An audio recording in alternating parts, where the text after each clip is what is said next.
আমি প্ৰথমে এটা কথা স্পষ্ট কৰি দিব বিচাৰিছোঁ যে এই সংগ্ৰাম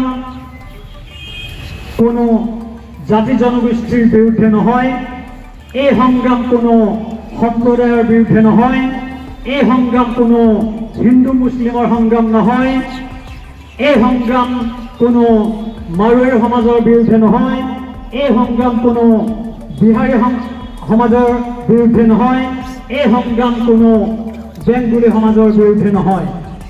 এই সংগ্ৰাম হৈছে অসমীয়া জাতিৰ অস্তিত্ব ৰক্ষাৰ সংগ্ৰাম।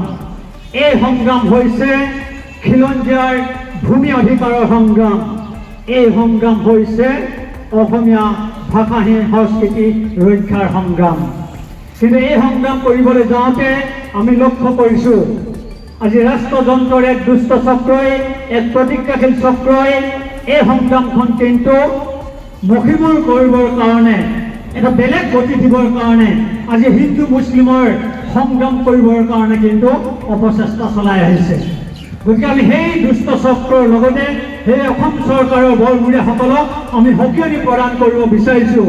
আপোনালোকে যিমানেই অপচেষ্টা নকৰক, আমাৰ এই সংগ্ৰাম কিন্তু স্থবিৰ কৰিব নোৱাৰে। এই কথা কিন্তু আমি পোনতেই স্পষ্ট ৰূপত আমি সকিয়নি প্ৰদান কৰিছোঁ।